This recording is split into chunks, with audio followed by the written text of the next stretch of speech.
Just a second ago. 1, 2. Can you hear me now, guys? Let's see if we got some sound now. Let's see if we got it going. Did my stream people tell me we got sound now? Are we good? Let's see if we've got that for you. We're going to reset that, see if we've got some sound. And we got it. All right, excellent. So what we were saying was, we'll get back to it. This is Derek Floyd of IK Multimedia here on DFlo's Audio Toolbox. This is the segment where we interview special guests that use our tools to stay creative every day in what they're doing in their musical endeavors. We try to bring you great stories and bring great content as well. And as usual, we always give away a special prize at the end. So stay to the very end of the segment to get your free product. Now, if you love the content you see here, always put a like and a subscribe on the channel so we can make sure you're getting the brand new content whenever it's uploaded. We want to make sure you're always with us whenever IK is going live. Now, without further ado, let's talk about the product we're going to give away today. Today, we're going to talk about and give away one of my favorite products, and that is Syntronik. Now, Syntronik is a collection of over 22 instruments all inside one piece that you can almost put together anything and be able to build any kind of original or old style sound with organic sounds that come from all these great synths in the past. So I know you're going to love that. Now, this person that's going to be talking to us today is using this product in his tools and his creative endeavors. And he's someone that has been around for a little while, playing with people like Billie Ellish, who's actually been on tour with her for quite a while, being her sound man. This is going to be incredible to tell that story. And he has a band that he's been playing with for a while called Bad Rabbits. These guys are off the chain. Can't wait to hear you tell about those. So without further ado, my man's name is Salim. Salim, you there, brother? Talk to me. Yes, I am. What's going on, man? Well, what's going on, man? Good to see you, brother. Good to see you. It's good to see you. So you gave me anxiety with like being an audio guy and not being able to help when there's an issue with audio. I was like, oh man, I'm thinking, it's like nothing I can do. I felt so helpless. I'm like, where'd my sound go? I didn't even know I had my sound going. I'm like, knowing my sound's like spot on, right? I do work for IK. I should have great sound, but you know. Yeah, for sure. It's always like, something, oh, and it's always something like the beginning of the show. You're like, you have it perfect, and you hit a button, and everything goes dead. Yeah, totally. Anyway, man. So thanks for coming on the show. How you doing with all this COVID madness? Are you safe and sound in your area? Yeah, I'm doing good. All things considered, I got my situation sorted out. Yeah, so like I said, all things considered, I'm good. My family's in health. I'm in good health. My girlfriend and all my close friends are as well, too. So everything is good, all things considered. That's the most important part, man. I want to make sure everybody stays safe and healthy out there. Wearing those masks when you go to the store, all that, right?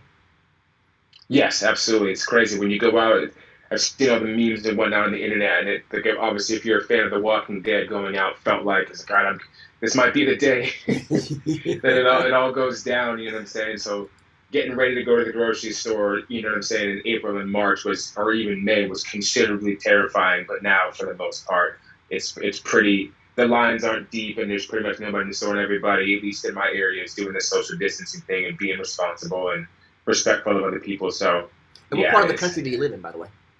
I live in Boston. Boston. So, okay, you're in the East Coast where Como was shutting stuff down in New York. Now, he wasn't playing. Yeah, our mayor or governor as well, too, pretty much did the same thing. We were pretty much mirroring what was going on in New York in terms of all the updates and everybody staying home. So basically, if you logged in at the same time every day, it was the governor pretty much discussing everything and what was going on, the updates and whatnot. So we're down to 150 to 200, basically down to under 200 cases each day in Massachusetts. Prior, when it was really raging, it was around 2,500 to 3,000 a day for a good month and a half or so. Wow. So with all that being said, stuff's obviously not going to get back to normal, but the anxiety that comes with it is considerably lower just going out to do stuff, as long as you're being responsible and taking care of yourself and being respectful of all this type of thing. Well, that's a blessing, man. Glad to know you're safe and sound. For sure. Let's kick in and talk a little bit about what you do with IK. I mean, you are a multifaceted, multi-talented musician. You know, you've done so many things. You play in a current band called the Bad Rabbits. Give me a little bit about the Bad Rabbits. What are they all about? So for us, it's pretty much, to not get out, like, essentially name every single genre. It's basically heavily inspired by just funk, R&B, traditional funk, traditional blues. Not necessarily blues, mostly just R&B and funk for the most part, but it's infused with rock and kind of sharing some of our heavier, I guess, influences and whatnot. It's myself, our drummer Shield Davin, our singer Du, and a few other members originally started the band. I want to say the better part of 15 years ago. Um, and everybody kind of had a musical diverse background, but I think the common theme was just the groove and like the boogie type of stuff of R&B and soul in conjunction with heavier stuff as well too, like Glassjaw, the Deftones at the time was Rage Against the Machine, all that kind of type Nice. of, you know what I'm saying, energy and whatnot. So we kind of just got together and wanted to just make songs that kind of everybody could gravitate to, that was upbeat, fun, dancey, but also had like just was telling a story as well too. Mhm.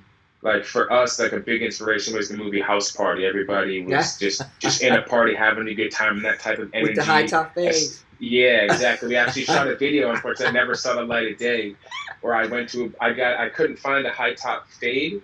So I actually bought one of those Afro wigs and went to a barber shop and sat down, had the homie line it up to be like the actual the high top fade. I want to So see you with a we high went top, out. dude. I'm waiting for that. I'll see if I can pull the photo up and send it to you after this. But I think Yes. You should for have had us, the like, photo queued up for this I know, conversation. just I should have had it as my background originally. But I think when we were creating the band, the inspiration was heavily inspired by that type of theme and aesthetic and the vibe. So we just wanted to kind of take our spin of all our influences and put it into something that reflected that. You know what I'm That's saying? cool. And what instruments do you play? I play the guitar. I play the bass, but I wouldn't really consider myself a bass player out of respect for all the bass players that are actually like Like a serious really player, got their serious bass players. I had feel and root notes. That's pretty much as far as my bass playing goes, and in some circles that's pretty much all you need. But I would not consider myself a bass player. And then that's pretty much it. I DJ as well too, but I think my primary instrument is guitar. But now you also became an engineer, or you were an engineer at the same time, and you've been touring with Billie Ellish. Give me a little bit about that. Yeah, so I gotta correct you. If this gets out and she sees it, I didn't correct you and check you on it. It's Eilish. That's like one of her I can big never things. proper say. Is it Eilish? Okay, there you go. There you go. Yeah, I Eilish. think of eyelash and then Eilish. Oh, perfect. So Thank you. yeah, totally. So it's funny. When my band originally started touring, I went to school for audio production, and there was no real, I guess, taking a non-traditional path. I ended up just being a freelancer just by design. So I was ended up doing working at a church doing sound. It was like my first gig, this Pentecostal church in Dorchester in Boston. I think it was like a 52 channel carbon desk, 52 inputs, no sound check, 7 or 8 mixes. Pastor's got a countryman mic, wedges on the floor, and Wow. like, it was a lot. And people don't realize Um, how hard it is to mix a church because it's so noisy up there. They oh don't yeah, know. it was. I got my chops. So a 4-piece rock band was like, Yeah. boom. This is like 4-piece rock band with a line check before they go. This is considerably easier Yeah, man. than everything else. Wireless mics, choir. Yeah. Oh man, it's Pastor a had the lot. thing on, and if he got noise in his mic, you're picking up everybody's everything. They don't understand how hard that is. So if you were mastering church sound, you got props. You got chops, kid. Yeah, first gig was that one. So it was, and that's kind of like the thing. I'd always like worked at little small clubs and whatnot, in just the area to do the 150, $200 beer money, whatever. And then when we started touring, I started to freelance and kind of branch more into like corporate stuff as well too, which paid off. Fortunately, paid higher for less days of work or for the same amount of work for a day. So in between touring and whatnot, that was just my side hustle. I come home from tour and just work in the clubs, do my corporate gigs, and that was allowing me to tour and actually make a quote of living at maybe 24 or 25, which for me was plenty of money at That's a the time beautiful to thing, also 25. continue the dream. Yeah. Yeah, totally. So it eventually just morphed into like me having a full-time career as I got older, not when I wasn't touring, to transition into being a full-time audio engineer in the live facet and in the corporate world was just an easy one. Because I'm like, oh, I'm available more because I'm not touring. This is great. So it just naturally picked up that way. And then it led into one of the relationships I had built on touring with my band, happened to be the tour manager for Billie Eilish probably about 3 years ago, when she was considerably less well known, but still, was kind of like she's on She's the on the up and up, rise. She's grinding obviously. up. Yeah, she's Yeah, it's on grinding. the rise. And he's just hit me up and said, hey man, I got this artist I'm working with that kind of requires a little bit of finesse in terms of like attitude and mentally whatnot, or just being a good hang, essentially, is probably the best way to put it. Like, she's a 16-year-old pop artist. She tours with her parents, her brothers in the band. It's a really unique dynamic. If you're like a road dog, it might not be the best fit for somebody who's been touring for 20 years with Metallica. It's just Yeah. like, Yeah. Right. Right. you know what I mean? So it was one of those things where it just required just a specific type of personality versus, quote, the skill set at the time. Did a week of shows with them, just festivals and whatnot. And then essentially that was 3 years ago. So it was pretty much full steam ahead to have, her have another colossal year until the pandemic hit, which kind of leads into, I think, us even meeting and us even the first time of like the IK Media thing and everything kind of slowly leading up to this moment where it's like, well, now actually I'm home. I have time to pick up all my 9 guitars and rebuild the stuff in my studio and create and find ways to create now that I don't have anything to do. So I'm gonna rewind just a little bit and say you went from coming out of school, doing your side gigs at churches with the sound. You were playing in the band on the side at the same time, and then as that started to transition, you had some connections that got you to Billie's manager or tour manager. And they said, "Hey, come on board, and I got this artist that's going up the risers."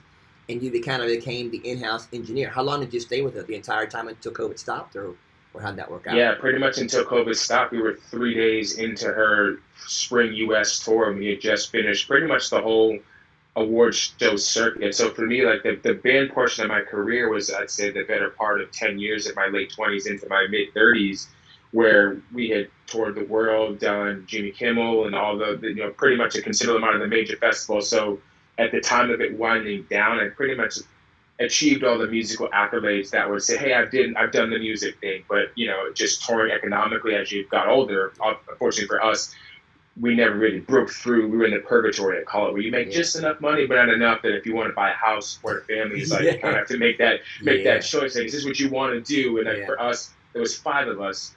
And I think one of the biggest things that was always frustrating was, personally, I always needed collaborators in order to create and make music. You know what I'm saying? And I think the quarantine was one of those things where it allowed me to sit down and say, hey, I want to get better at this. I want to be able to produce and write and not be such a one-dimensional artist, I guess, or being multifaceted essentially, but still, like, I can only create with my band members. You know what I mean? Yeah. So that's kind of what transitioned you into finding time to create, and with so many choices to create with, man, I mean, there's everything out there now, so much software, so much stuff. How did you find Syntronik? It's funny because I think when we spoke on the phone earlier, like the very first time, it's like you obviously gravitate towards what you already know, and like I accidentally name dropped a competitor at the time. Like, oh no, wait a minute, sorry, that's not. I don't have my computer in front of me. I'm very visual, but at the time, recording our first record, I had used a bunch of the IK Media software for all my guitar stuff. So our entire first record essentially was recorded in my bedroom in my old apartment, just playing along, using all those actual plugins and everything that IK Media had at the time. So for me, it was just a natural progression to say, well, I haven't done anything in a while. Let me see what's out there, because it's been 10 years since I've actually been in this space where I actually can sit down and create and I have nothing but time and the luxury of it. And let me pause you Let me pause you 1 second. Just like you had to correct me on the Eilish name, it's IK Multimedia, and everybody always calls us IK Media. They always forget the birth part of our name. It's funny because when it's rolling off coming out of my mouth, for me, I was like, I'm saying the multi. It's just I guess everybody does it, man. Y'all the IK Media, or they call us IK. Y'all IK Media? Oh Lord, really? IK? That's what I think that's worse. IK Media is definitely worse. I got it at the very least that far for sure. But anyway, IK Multimedia, just setting you up on that. Appreciate it. And you were using, obviously, Amplitude, because you were talking about our IK Multimedia products for guitars. Amplitude is a beast, yeah? Yeah, absolutely. And it's like, it's crazy. I went up the comment threads of people blowing up being like, it's multimedia, dude, tighten up.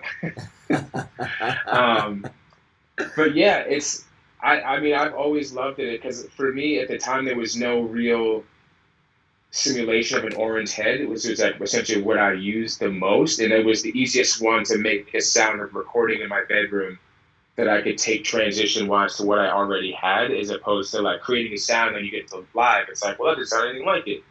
So it was the most natural progression, you know what I'm saying, for what was available. And it sounded great as well too, you know what I'm saying, the closest thing to being quote in the box, which I think everything has evolved considerably since then. So I guess now having the actual time to create, which kind of led me on the newish journey of like this Syntronik stuff. I pronounced it right, Syntronik? You did. You back in, man. You good? Okay, I'm back in the races now. It's not Syntronik. It's Syntronic. Yeah, so funny.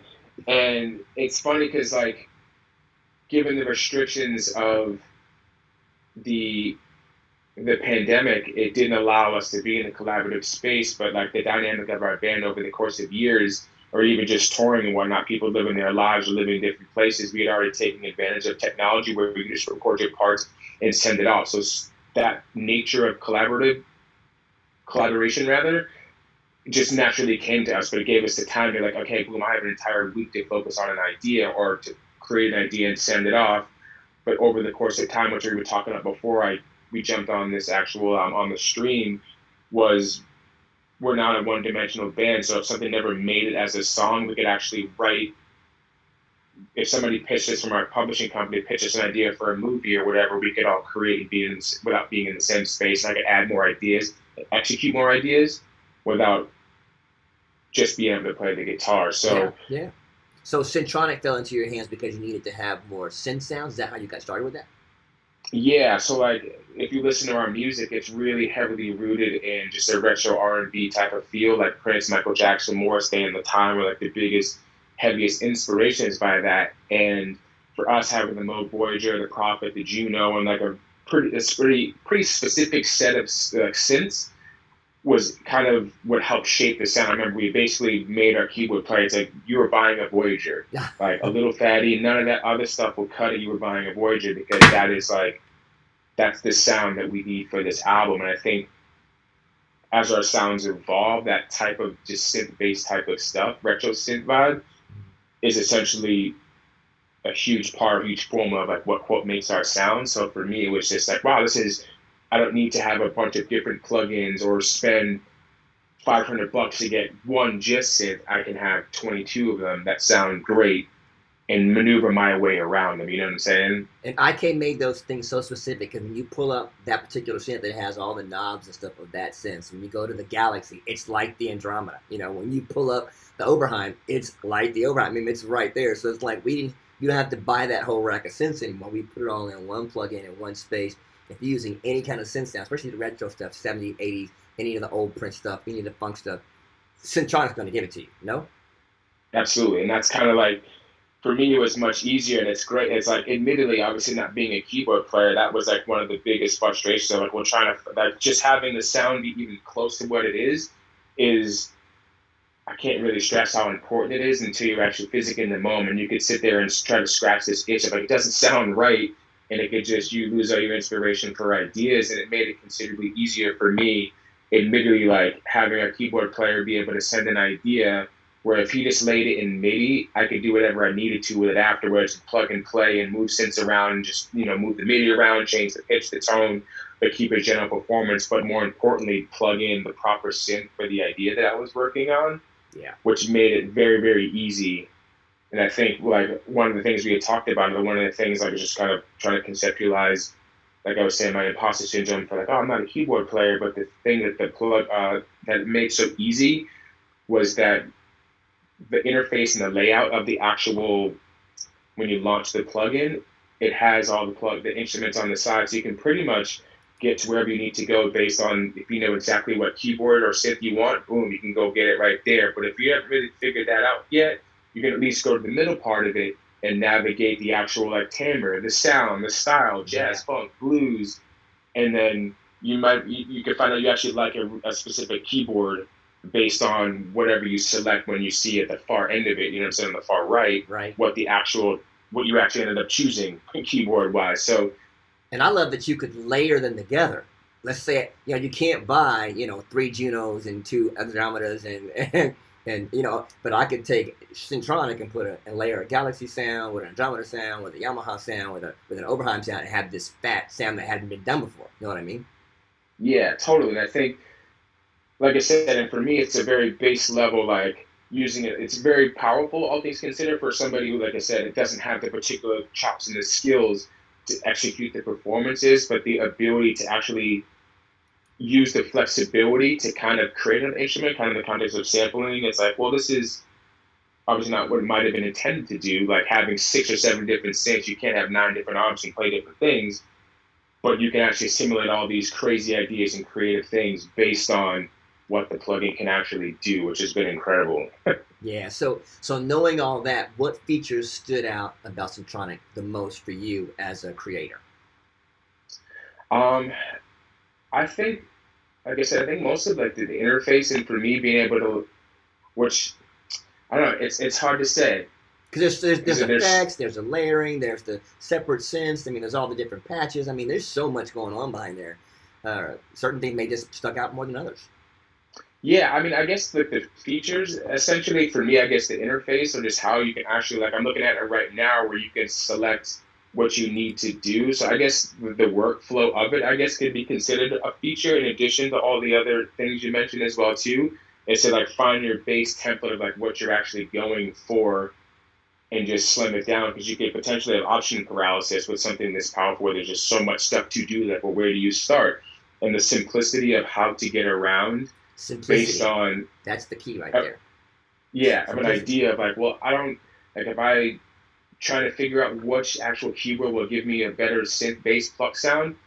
I don't really know that because I'm not a keyboard player. I don't have the luxury of having all these keyboards unless it's in this plugin. You know what I mean? So if Right. you click the synth plug, or pluck rather, it boom, it has everything, every synth that has or simulates that type of sound. Oop, did I just close you out? Okay. Nope, you're good. And allows you to kind of manipulate it that way. So I think one of, I guess the biggest features obviously probably intended was the workflow of the actual Yeah. plugin and the Yeah. software itself for somebody like myself. You know what I And mean? for people that don't know out there that haven't used Syntronic, we also added some of our best effects built onto the machine. So you can, when you pull up the sound, you can go into a rack and pull effects up from our other products, like our T-Rax effects and stuff like that, that are also built in as rack mount effects. So just another added bonus of what Syntronic can do. It's going to blow your mind. If you haven't tried it out, you know, somebody's going to win a free Syntronic today. So keep watching to the end. Somebody's going to win a free one.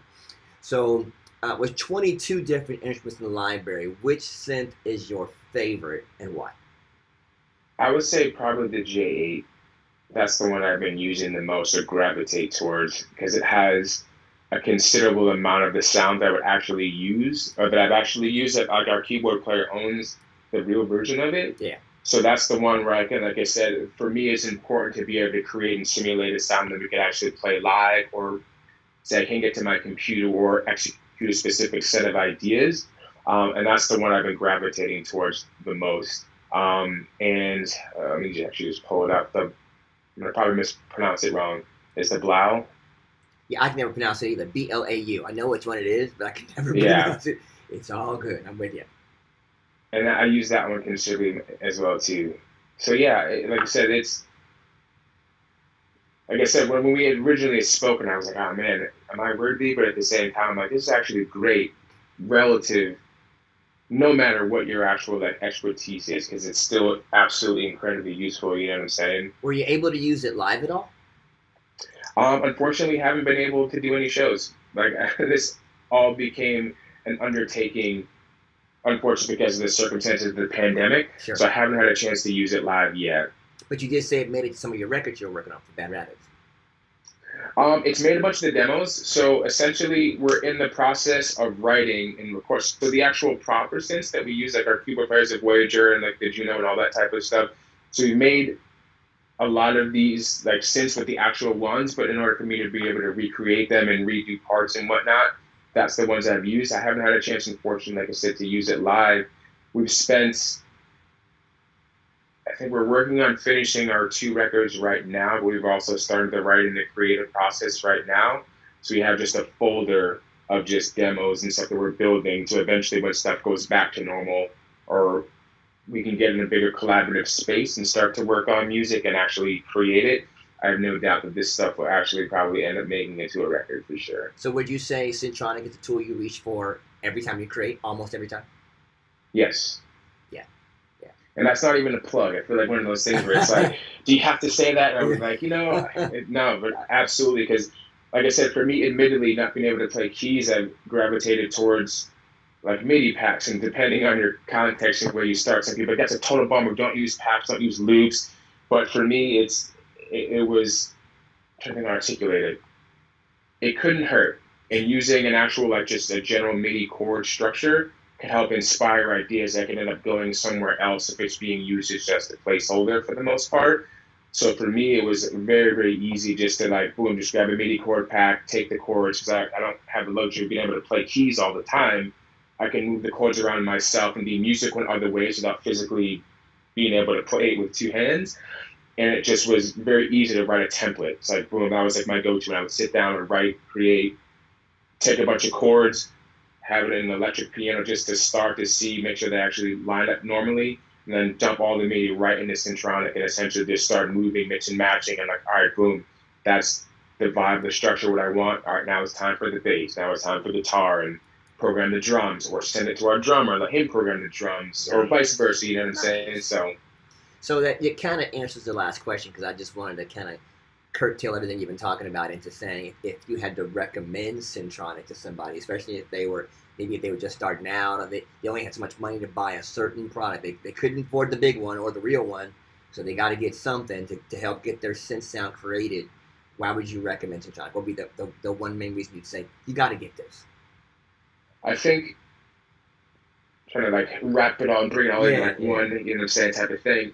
I think with there's so many options, something that is simple can be perceived as like cheap or bad, and that's definitely not the case. You know what I'm saying? Like being able to use it intuitively, but also still be able to create something that sounds good and is quote complex or can potentially be complex, I think is really important. It gives you the flexibility to use it, like I said, in my case, very fundamentally to just to begin and use basic ideas, but it can also be something that's incredibly powerful as your actual primary synths or sounds now that people are using just straight keyboards and laptops in small collaborative spaces where it's not just in that particular, you know what I'm saying? Yeah, I mean, and I hear what you said when you said when people are using laptops now to create music. I know Billie Eilish and her, I guess, Phineas, right? They load a lot of stuff in their small space, and they use their laptops and so forth. Having something like Syntronik would be great in a small space if you don't, even if you don't have the room for a bunch of gear, but you need all those sounds. This is going to be a great palette for you to start with. If all you guys have a laptop and a controller, Syntronik is a huge palette to start with. No? Yeah, totally. And I think that was one of the biggest things where it's like, for my personal goals for the year was like, all right, I want to learn how to use Logic and navigate it properly because it's a considerably easy platform to compose and create in. And I've tried several different types of plugins that have crazy learning curves, or the learning curve is easy to master, or it doesn't sound great, or it's really easy to tell that it's in the box. I guess that could be a relative thing, or depending on who you're talking to, depending on a person's ear, whatever. But the very base layer, the Syntronik stuff sounded as close to me. It's like, oh my God, this actually sounds like the Juno, the Moog, or anything that's actually, and it sounds like, wow, it was shot, not necessarily, it was surprisingly refreshing to hear, like, oh wow, this is crazy. This is as close that you can get, in my opinion, to actually having the keyboard relative to economic status. And I love how you said it was surprisingly refreshing. I love that. It's a good way to explain it. I'm going to keep that around. I'm putting that in my notes. Syntronik is surprisingly refreshing. It's like a cool water drink. Yeah. Like iced tea. That'll be the ticker that goes across the top of the webpage in my face, and then it'll be your quote right there. Yeah. I love it, man. I love it. Well, man, as usual, I won't take up any more of your time. I really appreciate you stopping by and talking to my subscribers and my viewers on DFlo's Audio Toolbox. You breaking down how you use it and how you've enjoyed it. And, if everybody out there that's kind of post-COVID right now, being at home and you can't go out to Guitar Center or whatever and buy a big synth, you can get Syntronik right now, throw it on your laptop, have your controller, and have almost all the killer synths that you could ever want in one shot and really be having some great creative moments. So I challenge you to take a look. And if you're still on the call today, if you're still on the video, we're giving away a copy of Syntronik. So stay tuned for that. Man, you know what? Salim, thanks for stopping by and talking to the people. I appreciate you. Thank you for having me, man. It's been great. Like I said, I've been doing a considerable amount of these Zoom calls now, and it was good to just at least talk to somebody. I know, right? Stuff. Just to have somebody see your face, right? That's cool. And is it anything that we can be looking for from you and the team at Bad Rabbits, or from Billy? How can we support what you guys are doing out there? Bad Rabbits, just badrabbits.com, merch, CDs, all that type of stuff. We're Bad Rabbits on Twitter, Instagram, all that type of stuff. Not really quite sure what Billy's up to at the moment, but I hope she's well and hope the family's doing well and everything. Obviously, you guys probably know where to find her on her social medias and all that type of stuff. And Something. me personally, it's Ask a Black Dude or How Is Tour is where you can find me on. What's it called? Ask a Black Dude from the Dave Chappelle Show. It was No. a very long time ago. You caught me off guard. I'm like, what? Yeah, Ask a Black Dude. Wait, what is that? It ended up being a maybe not so great now to be asking me. You might not want to ask a black dude right now. Yeah, it's like, I don't want to be that right now. But at the time, it was a funny sketch in the Dave Chappelle Show 15, 20 years ago, whenever that was. I love it, man. Hey, we just being loose with it. We're musicians. We can do that, right? We got love. Absolutely. We got love. We got love. Well, man, everybody that's watching the show, we're glad you're here. Again, if you've enjoyed this kind of content, please hit a like and a subscribe on whatever channel you watch it on. And now we're going to talk about giving away Syntronik. You've been waiting the whole time to get it. DFlo's Audio Toolbox is going to deliver. And now we're just going to give you, I'm going to say, if you can give me the 2 synths that he likes the most from Syntronik, he named about 3 or 4, but if you can give me 2 of them that he talked about and put it in the chat down there, you're going to be the winner of Syntronik. So let's see if anybody was listening out there. Were they listening, Salim? I don't know. Were they listening? I don't know. Can I enter real quick? My ultimate journey. Yeah, jump in there. Let's see if my team can check it out. And let's see if anybody else has got it. But we appreciate you guys, Salim. Have a great one, man. We'll talk to you soon. And let's see what's going on out there. Can you get it? We're talking about 2 synths that Salim mentioned through his talk that he liked the most from Syntronik. If you can mention those 2, you are going to be the winner of Syntronik today. So let's see what you got going on out there. And guys, take care. I'm going to let you guys fight it out on the stream. Take care, guys. Have a great one. Anyway.